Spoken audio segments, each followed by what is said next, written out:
The deserted subway station of Ashford had long been abandoned, its secrets buried under layers of grime and decay. The flickering lights cast long, wavering shadows that seemed to dance in eerie, silent mockery of the station's former hustle and bustle. The air was thick with the smell of mildew and something else, something metallic and sharp that lingered at the edge of perception. It was midnight when I found myself standing on the edge of the platform, the distant sound of dripping water echoing through the empty tunnels. I had no reason to be there, no logical explanation for why I had descended into this forsaken place.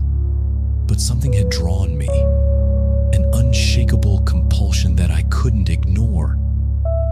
In the dim light, I noticed an old leather-bound book lying on one of the benches. Its cover was cracked and worn, the pages yellowed with age.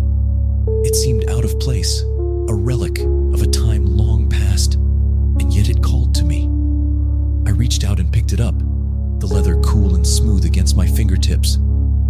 The title was barely legible, but I could make out the words, "The Echoes of Ashford."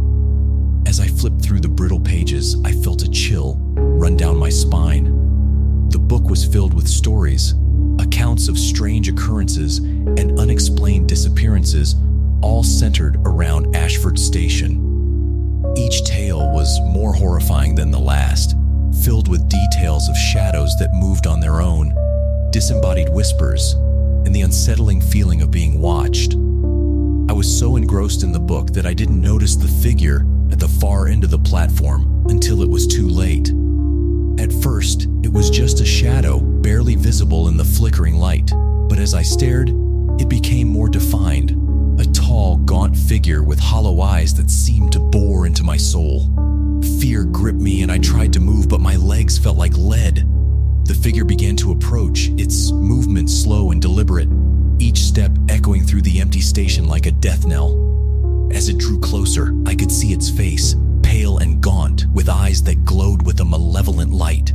Panic surged through me and I dropped the book, its pages fluttering in the stale air.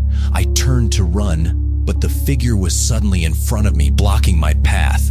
Its mouth opened, and a low guttural growl emanated from deep within its chest. I backed away, my heart pounding in my ears. The figure reached out a skeletal hand, its fingers long and bony, tipped with sharp, blackened nails. It touched my arm and a searing pain shot through my body, paralyzing me with fear. In that moment, I knew that the stories in the book were true, that the horrors of Ashford Station were real. The figure leaned in close, its breath cold against my skin, as it whispered in a voice that seemed to echo from the depths of the abyss, "You are not alone." With a sudden, violent jerk, I was pulled into the darkness, the world spinning around me.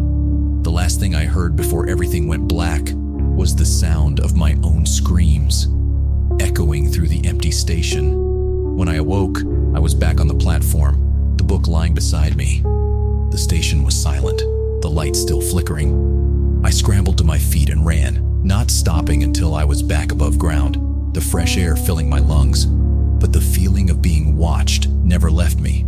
Even now, as I tell this story, I can feel eyes on me, a presence just out of sight, and I know that whoever hears this tale, whoever dares to venture into Ashford Station, will share my fate.